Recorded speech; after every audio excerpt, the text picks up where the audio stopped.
오늘은 여러분과 함께 왕의 초대장이라고 하는 제목으로 함께 말씀을 나누려고 합니다. 말씀을 통하여 성령님께서 우리 각자에게 들려주시는 그 세미한 음성을 듣는 시간이 되기를 바랍니다. 미국의 자전거 경매장에서 있었던 에피소드인데요. 경매장 앞에 한 소년이 5달러짜리 지폐 한 장을 들고 자전거를 기다리고 있었습니다. 드디어 경매가 시작되었고 소년은 제일 먼저 손을 번쩍 들고 말했습니다. 5달러요. 그러나 다른 사람 옆에서 20달러라고 외쳤습니다. 누구에게 낙찰됐을까요? 20달러를 부른 사람에게 낙찰이 되었습니다. 두 번째, 세 번째, 네 번째도 마찬가지였습니다. 5달러는 어림도 없었던 겁니다. 그 모습을 지켜보던 경매사가 안타까운 마음으로 소년에게 이렇게 말했습니다.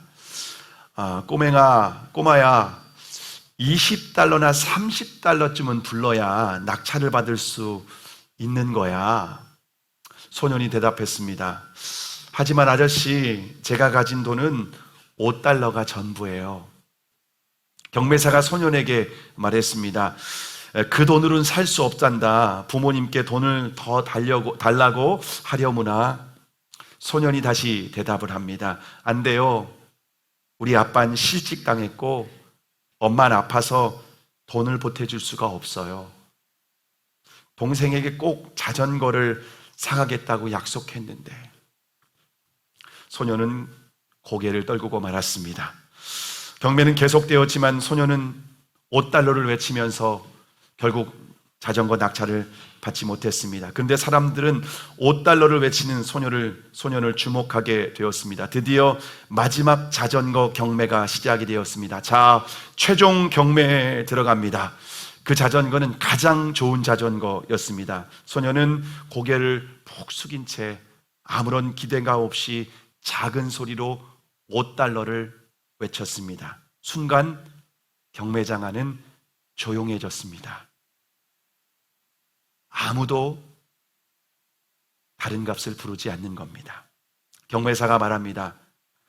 5달러 더 없습니까? 5을 세겠습니다. 5, 4, 3, 2, 1. 5달러의 소년에게 낙찰되었습니다. 순간 그곳에 있는 모든 사람들이 박수를 치면서 소년을 축복해 주었습니다. 경매장 안에 모인 사람들은 이 가난한 소년에게 작은 천국을 만들어 주었던 겁니다. 그리고 또한 소년은 동생에게 작은 천국을 만들어 주었던 거죠. 여러분, 그리스도인은 어떤 사람입니까? 그리스도인은 우리가 속한 가정과 직장 그리고 세상 속에서 작은 천국을 보여주는 사람들인 줄로 믿습니다. 그럴 때 세상 사람들은 우리를 통해서 천국의 소망을 갖고 예수님을 보게 되는 줄을 믿으시기를 바랍니다.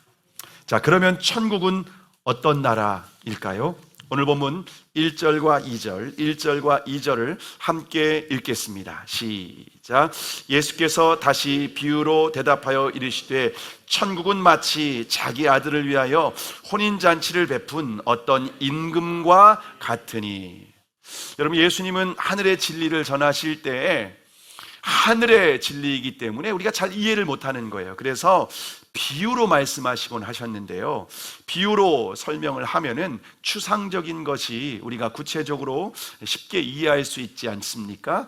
예수님은 천국을 임금이 사랑하는 아들을 위하여 준비한 혼인잔치라고 말씀을 하십니다. 여러분, 혼인잔치가 어떤 날이죠? 혼인잔치는 우리의 인생에서 아주 가장 기쁜 날이, 최고의 순간이 혼인잔치라고 말할 수가 있습니다.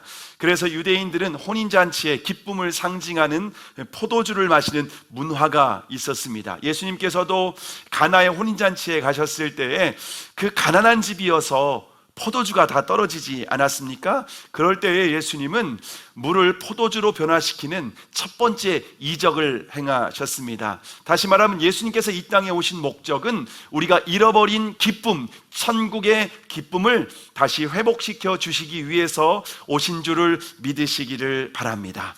그런데 천국은 가난한 사람의 혼인잔치가 아니에요. 한 나라의 왕이, 임금이 자신의 사랑하는 아들을 위해서 준비한 혼인잔치라고 말하고 있습니다.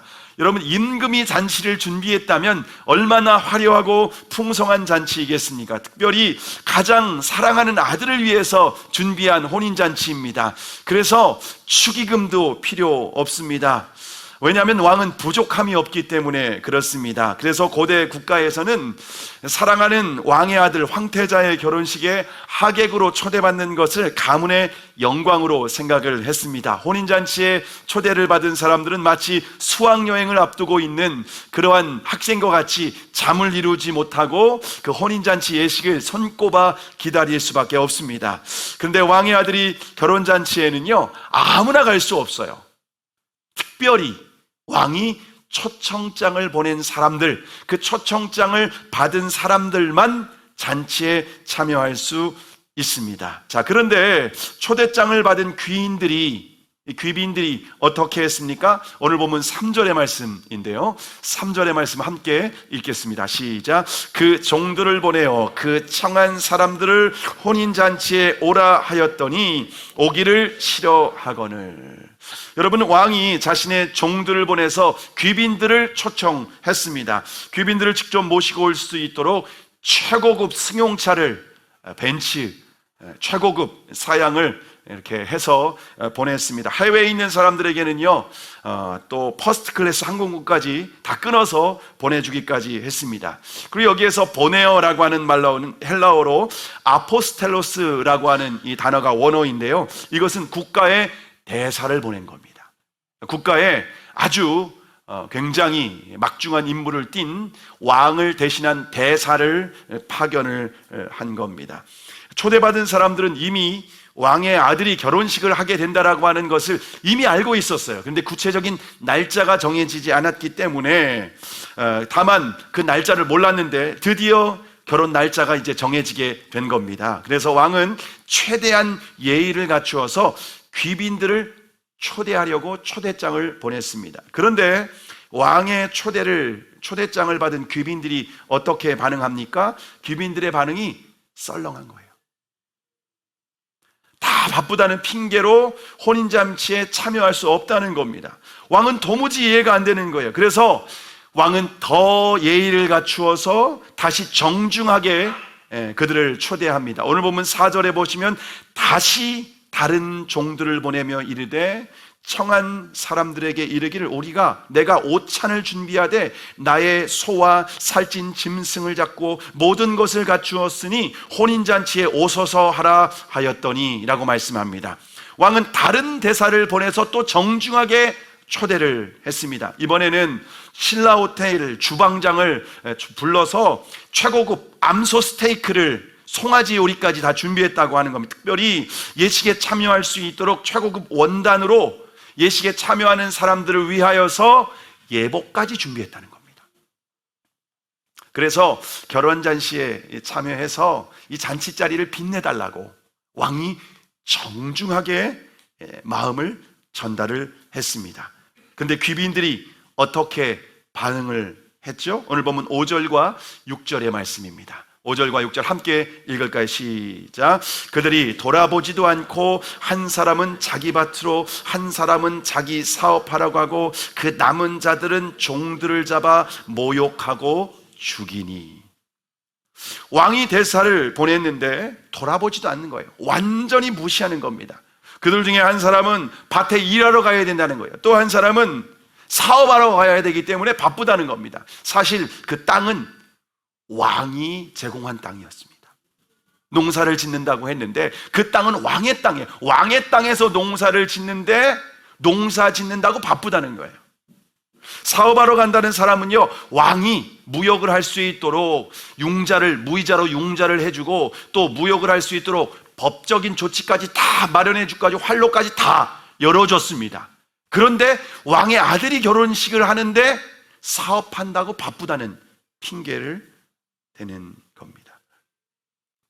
여러분, 지금까지 왕이 베풀어준 은혜를 생각하면 절대로 이 초청을 거절해서는 안 됩니다. 왕의 초청을 거절한다. 배은망덕한 겁니다. 그런데 귀빈들은 자신의 분수를 깨닫지 못하고 어떻게 합니까? 왕이 보낸 대사를 잡아서 모욕을 주기까지 합니다. 종들을 조롱하고 욕하고 비난합니다. 그러면서 얼차례를 주는 거예요. 앞으로 굴러, 뒤로 굴러, 엎드려 뻗쳐, 머리 박아. 원산폭격. 군대에서 그렇게 얼차례를 주듯이 원산폭격을 시키고 그러면서 모욕을 주는 겁니다. 그들이 도를 넘어도 한참을 넘어버립니다. 결국 왕이 보낸 대사를 살인 청부업자를 시켜서 죽이기까지 합니다. 여러분, 왕이 보낸 대사를 죽였다는 것은요, 왕에 대한 반역을 의미합니다. 구테타를 일으킨 거예요. 왕이 아무리 자비와 그 은혜가 풍성한 왕이라고 할지라도요, 아무리 관대한 왕이라고 할지라도요, 왕권에 도정하는 행위는 절대로 용납할 수 없습니다. 결혼잔치에 참여하지 않는다, 이건 구테타를 의미해요, 사실은. 그러면 왕의 나라를 도전하는 겁니다. 그래서 왕은 대사를 죽인 귀빈들을 어떻게 합니까? 오늘 보면 7절을 함께 읽겠습니다. 7절 시작. 임금이 보내어 군대를 노하여 군대를 보내어 그 살인한 자들을 진멸하고 그 동네를 불사르고, 결국 왕이 진노를 합니다. 왕은 구테타를 일으킨 반역자들을 특별히 훈련된 군사들을 보냅니다. 특전사 707 그리고 UDT와 같은 그런 사람들을 파견해서 살인자들을 모두 색출해서 사살을 했습니다. 뿐만 아니라 살인자들을 숨겨준 동네를 다 불사르기까지 했습니다. 여러분, 지금 이스라엘과 하마스가 전쟁 중이죠. 하마스에서 이스라엘 축제 기간에 젊은이들에게 가서 미사일을 쏘고 그들을 죽이고 납치를 해 갔습니다. 그러면서 지금 이스라엘이 가자 지구에 폭격을 하고 있습니다. 미사일을 쏘고 대포를 쏘고. 왜 그렇죠? 하마스 지도자들을 숨겨지고 있기 때문에 그런 거죠. 지금 이와 마찬가지입니다. 그 마을에서 그 반역자들을 숨겨주고 있기 때문에 살인자들을 진멸하고 그 동네를 다 불살라 버렸다는 겁니다. 여러분, 왕의 통치에 도전하는 그런 반역자에게 왕은요, 자비가 없습니다. 자, 그러면 왕의 초대장을 거부한 사람들은 누구를 의미할까요? 왕의 초대장을 거부한 사람들은 이 하나님의 선택을 받은 유대인들을 말하는 거예요. 하나님은 이스라엘 백성들에게 특별한 은혜를 베풀어 주셨어요. 그들을 선택하시고 그들과 언약을 맺으시고 그들을 애굽에서 구원하여 주실 뿐만 아니라 적과 꿀이 흐르는 땅으로 인도하셨습니다. 근데 이스라엘 백성들이 어떻게 했습니까? 하나님이 아닌 다른 우상을 따라가는 거예요. 하나님께서 그래서 선지자들을 통해서 회개하라, 돌아오라 라고 그렇게 말씀을 하셨는데 그들이 선지자들의 말을 무시하는 거예요. 외면하는 거예요. 그리고 선지자들을 돌로 쳐 죽이기까지 했습니다. 심지어 하나님의 사랑하는 외아들을 보내셨는데 그 외아들을 잡아서 십자가에 죽였습니다. 하나님의 초대를 거절한 거죠. 하나님의 사랑, 하나님의 자비, 하나님의 은혜를 무시하고 거절해버린 거예요. 결국 이스라엘이 어떻게 됩니까? AD 70년에 로마의 티투스 장군에 의해서 성전이 다 파괴됩니다. 그리고 나라를 완전히 불태우고 진멸을 시켜버립니다. 그래서 이스라엘이 2000년 동안 나라를 잃어버리고 전 세계를 떠돌아다녔던 겁니다. 전 세계를 떠돌아다니다가 여러분, 히틀러에 의해서 600만이 학살이 당하기도 하고 러시아에서 학살이 당하기도 하고 하나님의 초대장을 거절했던 유대인들의 역사는 비참한 역사였습니다. 1948년에 나라를 건국하겠다고 다시 돌아왔는데 이미 팔레스타인 땅상에 사람들이 살고 있잖아요. 그러니까 서로 그 땅 전쟁을 하고 있는 거예요. 그래서 지금 그 전쟁이 벌어지고 있는 겁니다. 여러분, 왕의 초대장을 거부한 사람들은 역사를 통해 증명되었습니다. 진멸당하고 심판당할 수밖에 없습니다. 자, 그러면 왕의 혼인잔치의 하객으로 누구를 초대했을까요? 오늘 본문 8절과 9절의 말씀, 8절과 9절의 말씀 함께 읽겠습니다. 시작. 이에 종들에게 이르되 혼인잔치는 준비되었으나 청한 사람들은 합당하지 아니니 내거리 길에 가서 사람을 만나는 대로 혼인잔치에 청하여 오라 한대. 귀빈들이 초대를 거부하자 이제 그럼에도 불구하고 결혼 예식은 중단될 수 없는 거예요. 왜냐하면 이 잔치는 왕의 아들을 위한 잔치이기 때문에 그렇습니다. 그래서 왕은 종들에게 사람들이 많이 다니는 이 번화가로 보냅니다. 이 대사들을 또 보내는 거예요. 사거리에서 만나는 사람들을 만나는 대로 잔치에 초대하도록 명령을 합니다. 이제는 빈부귀천 이런 거 따지지 말라고 합니다. 무조건 그냥 다 잔치 자리에 초대하라는 겁니다. 그래서 누구든지 초대에 반응하는 사람들은 다 혼인잔치에 참석할 수 있습니다. 그래서 이방인들이 왕의 잔치에 참여할 수 있게 된 겁니다. 그 잔치에 참석하는 사람들은 과거에 무슨 어떤 죄를 지었든지 상관없습니다. 공부를 얼마나 잘하는지 못하는지 상관없고요. 가문이 어떤지, 얼굴이 어떻게 생겼는지, 그 사람이 어떤 공로를 했는지 전혀 상관없습니다. 누구든지 초대장을 받고 교회에 나오기만 하면 되는 겁니다. 이렇게 교회에 나오신 분들이 바로 왕의 초대장을 받은 사람들인 줄 믿으시기를 바랍니다. 여러분, 주님은 우리의 과거를 묻지 않아요. 우리의 형편과 조건을 따지지 않아요. 그냥 초대장을 받고 왕의 잔치에 그냥 나오기만 하면 돼요. 그럼 누구든지 받아주신다고 말씀하세요. 그런데 왕은 계속해서 하객들을 초대하라고 명령하십니다. 아직 빈자리가 있다는 거예요. 초대해야 된다는 겁니다.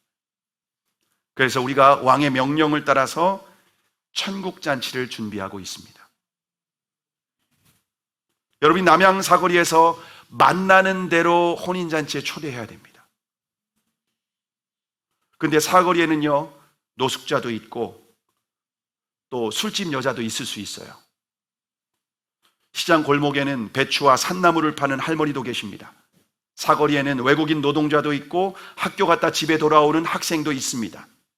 가끔 술에 취해서 난동을 부리는 사람도 있고 팔과 등에 용문신을 한 깍두기 형님도 계십니다.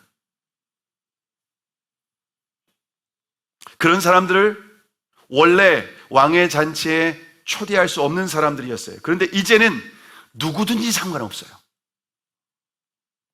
만나는 대로 초대장을 전해줘야 된대요. 제가 제 딸에게, 둘째 딸에게 11월 19일 날 우리가 전도잔치가 있는데, 천국잔치가 있는데 친구들 아무나 데려와도 돼. 학교에서 말썽 부리는 친구든 또 학교에서 정말 왕따 당하는 친구든 누구든지 다 데리고 와도 된다고. 그러니까는 아빠, 그런 애는 데려오면 안 돼. 그런 애를 데려오면 교회에서 애들이 엉망을 만들면 어떻게 해? 괜찮아. 하나님이 다 불러와도 된대. 누구든지 괜찮대. 여러분, 근데 우리가 초대한다고 해서 모두가 초대에 응하는 것은 아닙니다. 분명히 많은 사람들이 거절할 거예요. 밭에 가야 된다고 하고, 장사해야 된다고 하고, 사업 때문에 중요한 약속이 있다고 하고, 학생들은 시험 기간 때문에 안 된다고 하고, 이 핑계 저 핑계 될 거예요. 근데 여러분, 낙심하지 마세요. 왜냐하면 그들은 영적으로 무지하기 때문에 그렇습니다. 예수 그리스도께서 하늘과 땅의 모든 권세를 가지신 왕이라는 걸 몰라요. 예수 그리스도께서 죄인과 의인을 심판하시는 심판주라는 걸 몰라요. 죽음 이후에 영원한 천국과 지옥이 있다는 것도 몰라요. 그러니까 우리가 전하는 복음을 농담으로 여기는 거예요.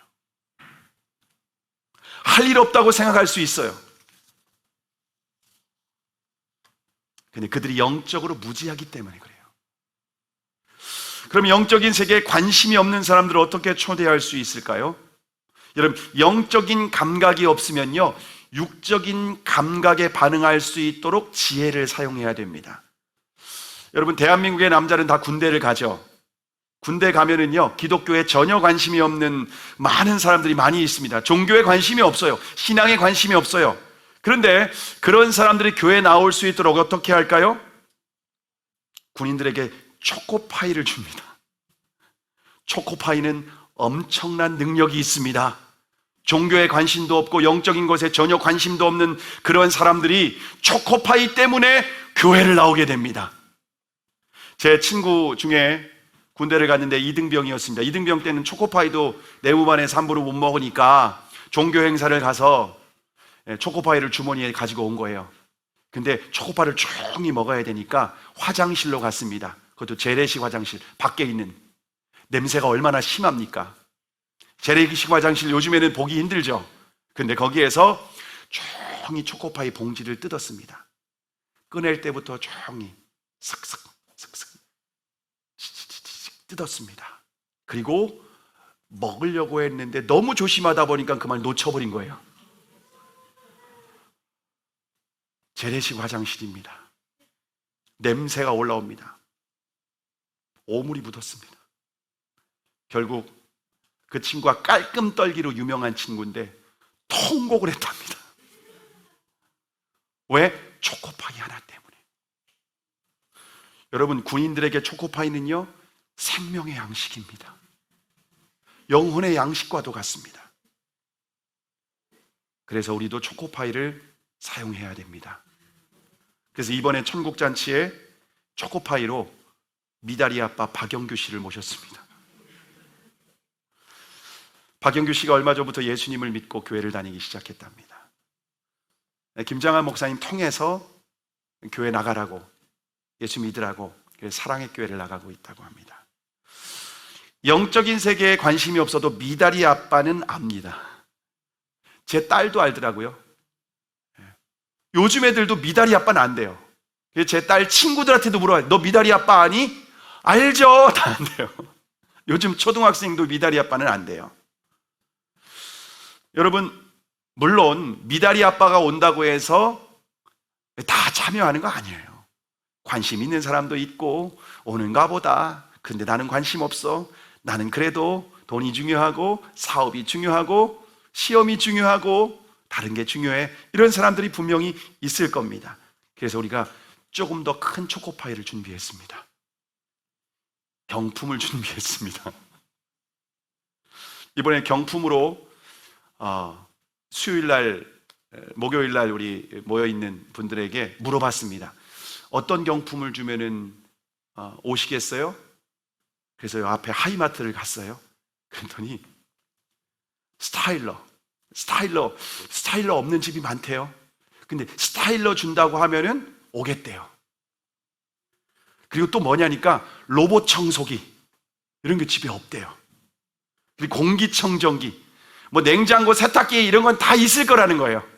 근데 이런 거는 젊은 사람도 그렇고 나이 드신 분도 그렇고 없을 거라는 거예요.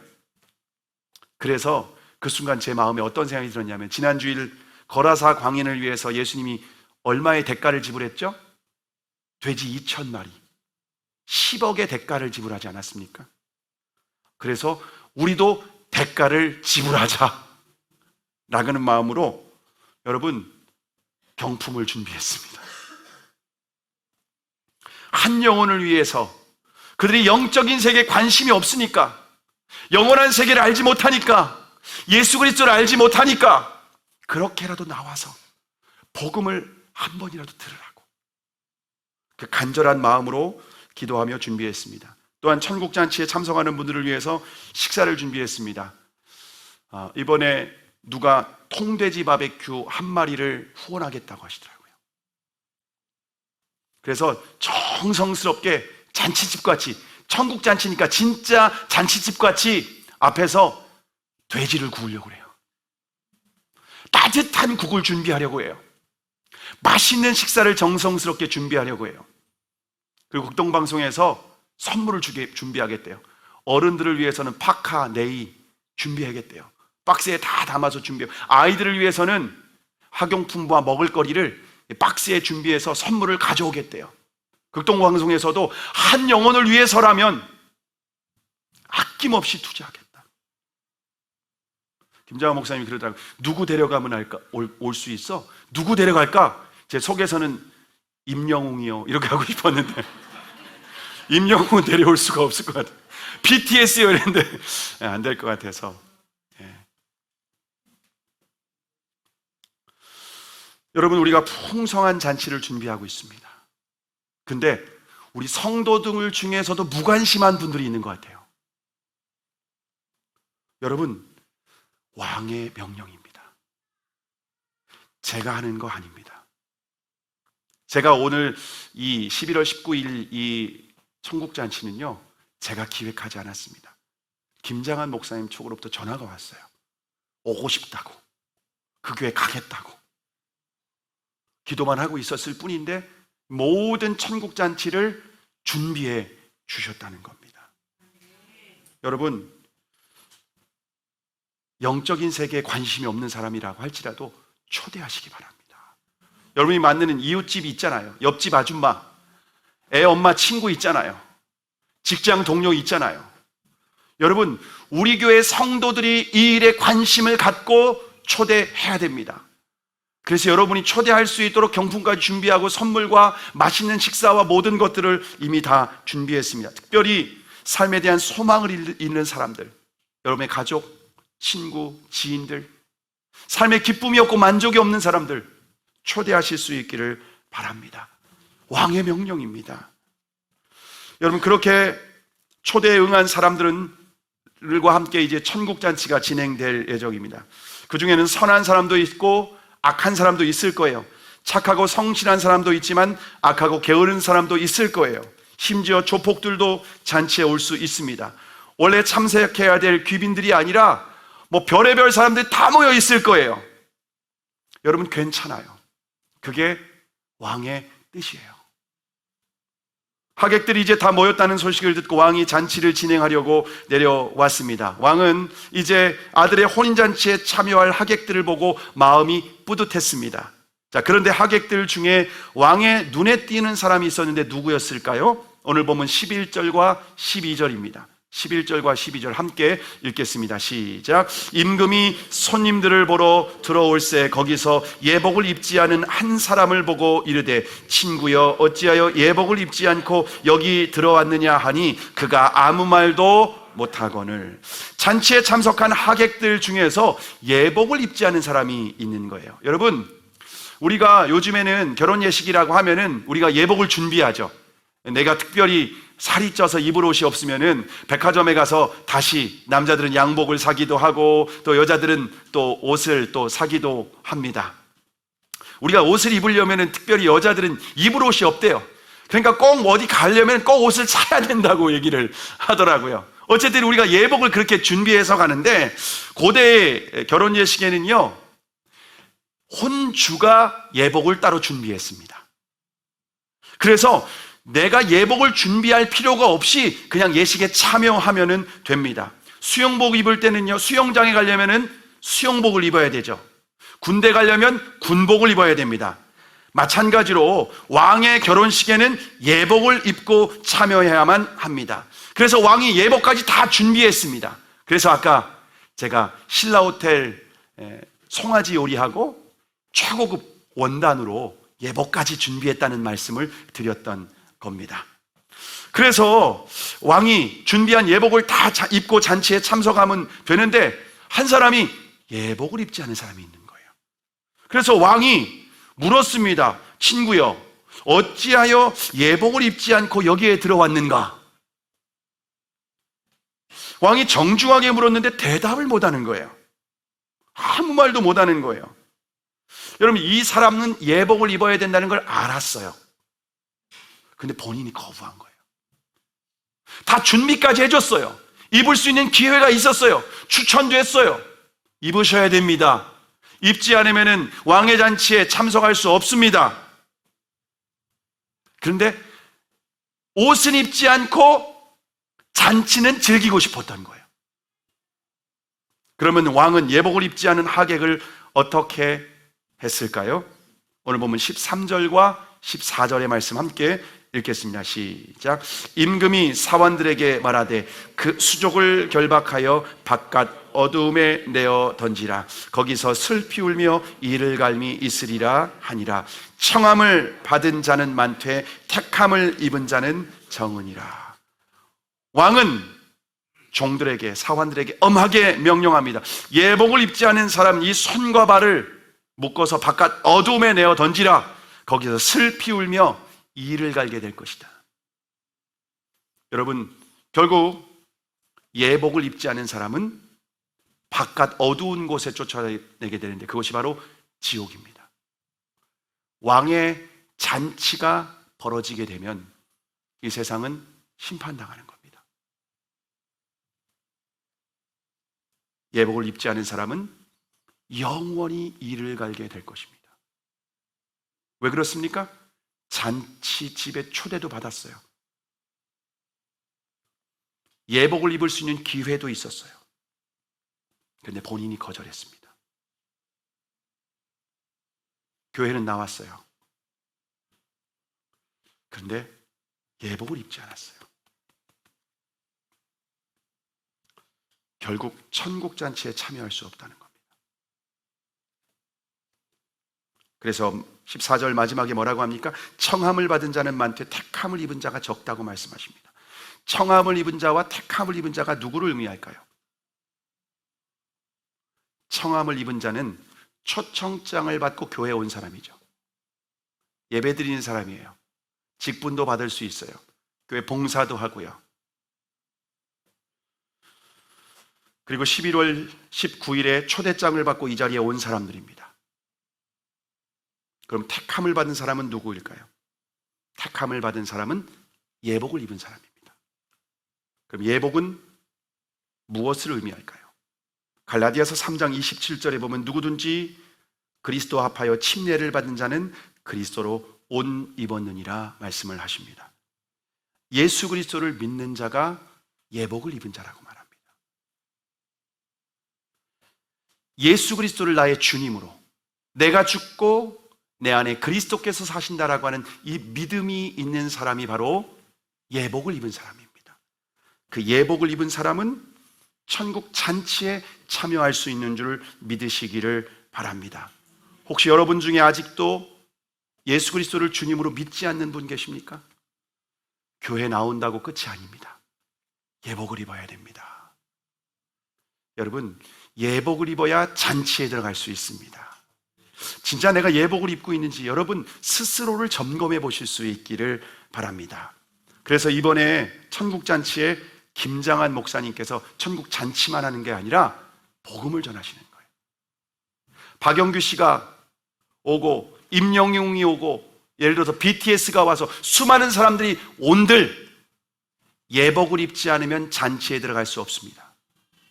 그래서 복음을 전하는 겁니다. 김장호 목사님은 세계적인 복음 전도자입니다. 여러분, 목회자들 중에서도요, 목사, 교사가 있고요, 사도와 같은 사람이 있고 복음 전하는 자가 있고 선지자와 같은 역할을 하는 사람들이 있습니다. 김장한 목사님은 이번에 제가 극동방송에 가서 목요일날 새벽 예배를 드렸는데 본인을 소개하기, 나는 복음 전도자다. 복음 전도자다. 뼛속까지 복음 전도자다. 내가 대통령을 만나고 또 고위 공직자를 만나는 이유는 복음 전하기 위함이다. 난 이 목적 하나밖에 없다. 그렇게 말씀을 하시는 말씀을 들었습니다. 여러분, 천국 잔치를 우리가 준비했습니다. 그리고 예복을 입을 수 있도록 김장한 목사님이 복음을 전하십니다. 여러분, 그런데 놀라운 반전이 뭔지 아십니까? 여기에 하객들은 하객이 아니라 결국 신부였습니다. 하객들이 입는 예복은 신부의 옷이었습니다. 결혼잔치에 들러리가 아니라 우린 모두 예수 그리스도의 신부로 참석을 하게 되는 겁니다. 여러분, 우리 그리스도인은 이 세상에서 작은 천국을 보여줘야 된다고 말씀드렸습니다. 근데 진짜 천국을 보여줘야 됩니다. 이곳에 여러분 초청하실 수 있기를 바랍니다. 그리고 진짜 천국에 보여주는 사람은 예수 그리스도의 복음을 전하는 사람이고, 그리고 예수 그리스도를 영접할 수 있도록 인도하는 사람인 줄로 믿습니다. 여러분, 이 명령은 왕의 명령입니다. 왕의 초대장을 여러분 결코 소홀히 여기지 마시고 여러분이 전하실 수 있기를 바랍니다. 그러면 하나님께서 여러분을 통하여 와야 될 사람들을 마음에 감동을 주셔서 이곳으로 인도하여 주실 줄로 믿습니다. 제가 오늘 영상을 하나 준비했는데요. 여러분, 제가 그리스도인들이 이 초대장, 왕의 초대장을 전해라고 하니까 대부분 두려워해요. 저도 안 받아 하잖아요. 거절하고 무시하고 외면하는 사람들이 있어서 제가 어떤 사람이 거절 프로젝트를 한 사람이 있어요. 이 사람은 거절 당하려고 일부러 이렇게 한 사람이거든요. 영상을 한번, 준비한 영상을 한번 보시겠습니다. How do I overcome the fear of rejection? Basically, the idea is for 30 days you go out and look for rejection. And every day get rejected at something, and then by the end, you desensitize yourself from the pain. I said, you know what, I'm gonna do this, and I'll film myself getting rejected 100 days. And I'll came up with my own rejection ideas, and I'll make a video blog. I started going out and ask for some crazy stuff to get rejected. For example, I went to a burger joint. After eating, I said, can I get a burger refill? I'm at Five Guys Burgers today. Can you get a burger refill? How come you have it for drinks, not for burgers? That's the way it is. Oh, okay. I went to a random Super Bowl party saying, can I join you guys? I brought chips. Hey, are you guys having a Super Bowl party? Can we join you guys? This is not my house. Good, how are you? Are you the owner? Yeah. Can I join your Super Bowl party? We're having a small gathering with some friends. Okay, yeah, no problem. And of course, I got rejected. But amazing things happened. I started getting yeses. Then day 3, getting Olympic donuts. This is where my life was turned upside down. I went to a Krispy Kreme. It's a donut shop mainly in the southeastern part of the United States. I went in and said, can you make me donuts that look like Olympic symbols? Basically, you interlink 5 donuts together. I mean, there's no way they could say yes, right? The donut maker took me so seriously. So she put out a paper, started jotting down colors and rings. It's like, how could I make this? And then 15 minutes later, she came out with a box that looked like Olympic rings. And I was so touched. And I just couldn't believe it. And that video got over 5 million views on YouTube. The world couldn't believe that either. And so one day, I went to a stranger's house, I had this flower in my hand, and I said, knocked on the door, I said, hey, can I plant this flower in your backyard? And he said, no. But before he could leave, I said, hey, can I know why? And he said, well, I have this dog that will dig up anything I put in the backyard. I don't want to waste your flower. If you don't do this, go across the street and talk to Connie. She loves flowers. So that's what I did. I went across and knocked on Connie's door, and she was so happy to see me. And then half an hour later, there's this flower in Connie's backyard. I'm sure it looks better now. After the initial rejection, I would have thought, well, it's because the guy didn't trust me, it's because I was crazy, because I didn't dress up well, I didn't look good. It was none of those. It was because what I offered did not fit what he wanted. And he trusted me enough to offer me a referral, using a sales term. I converted that referral. Rejection is like chicken. It's either yummy or yucky, depends on how you cook it.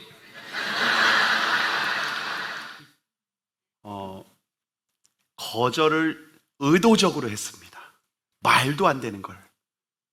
근데 우리는 천국으로 초대하다는 겁니다. 이것에 여러분의 마음이 전혀 감동이 안 된다. 진짜 나는 천국을 믿는 사람인가? 왕을 믿는 사람인가? 여러분, 거절 당할지라도 웃음거리가 된다 할지라도 여러분 이 일에 초대하실 수 있기를 바랍니다. 오늘 여러분에게 주보에 제가 좀 삽질을 했습니다. 전도 대상자 카드. 여러분 그냥 넣은 거 아닙니다. 지금 적겠습니다. 여러분 혹시 못 받으신 분은 요거 다 받으시면 좋을 것 같습니다. 요거 다 받으셔서 여러분 마음에 좀 결정을 했으면 좋겠습니다. 내가 이 사람 데려와야겠다. 여러분 꼭 적어보시기 바랍니다. 내가 이 사람 꼭 데려와야겠다. 여러분 내가 적어보시기 바랍니다. 내가 적어보시고 이 사람 꼭 데려왔으면 좋겠다. 이 사람 예수님 안 믿는데 구원의 확신이 없는 사람도 좋습니다. 교회는 다니는데 구원의 확신이 없는 사람도 괜찮아요. 여러분 직장 동료도 괜찮고요. 한번 적어보실 수 있기를 바랍니다. 여러분 한번 꼭 적어보실 수 있기를 바랍니다.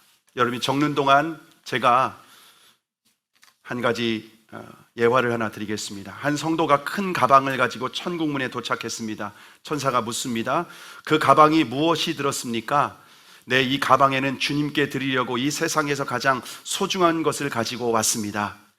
제가 먼저 좀 볼 수 있을까요? 천사가 가방을 열자 번쩍번쩍 빛나는 황금 덩어리가 들어 있었습니다. 그러자 천사가 고개를 갸우뚱하며 말했습니다. 아니 이것을 어쩌자고 가지고 오셨어요? 세상에서 가장 귀한 것이기 때문에 가져왔죠. 이 문을 통과하면 조금만 가시면 아시겠지만 천국길은 황금으로 포장되어 있어요. 천국에서 황금은 전혀 귀한 것이 아닙니다. 성도가 물었습니다.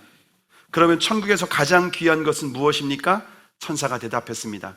천국에서 가장 고귀하게 생각하는 가치는 바로 영혼입니다.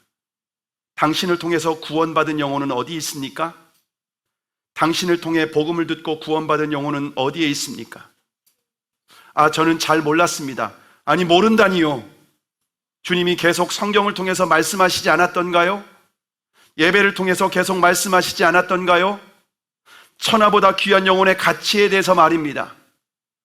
주님께서 승천하실 때에도 제자들에게 한 영혼을 위해 땅끝까지 복음을 전해달라고 그렇게 부탁하지 않았나요? 여러분, 오늘 꼭 한 사람이라도 꼭 적어서 제출하실 수 있기를 바랍니다.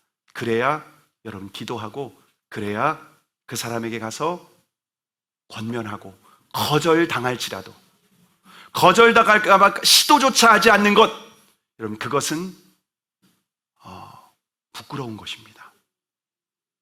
꼭 여러분 결단하시고 명단을 작성하시고 꼭 그 사람에게 여러분 건네시기 바랍니다. 건네시기 바랍니다. 이것은 하나님이 기뻐하시는 일입니다.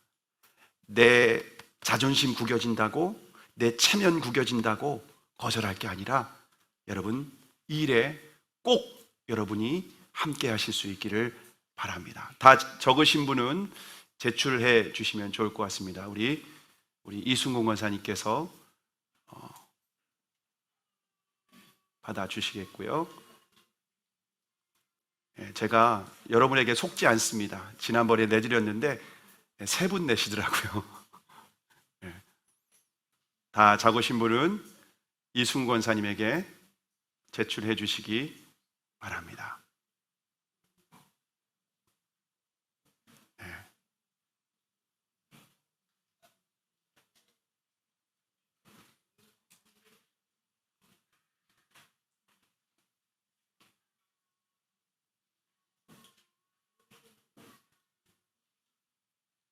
네, 여러분 이분을 위해서, 여러분이 적어서 내신 분들을 위해서 꼭 기도하시기 바랍니다. 꼭 기도하시고 정말 그 한 영혼의 가치는 천하보다 귀하다고 했는데 여러분 이 일에 꼭 여러분 함께 하셔서 권면하실 수 있기를 바랍니다. 내가 적어낸 사람은 거절했는데 또 다른 사람에게도 권면하시기 바랍니다. 그래서 여러분 우리가 천국잔치에 여러분 이 자리에 정말 소중한 영혼들, 가장 소중한 영혼들을 초대하셔서 우리가 꼭 천국잔치가 될 수 있기를 주님의 이름으로 축복합니다.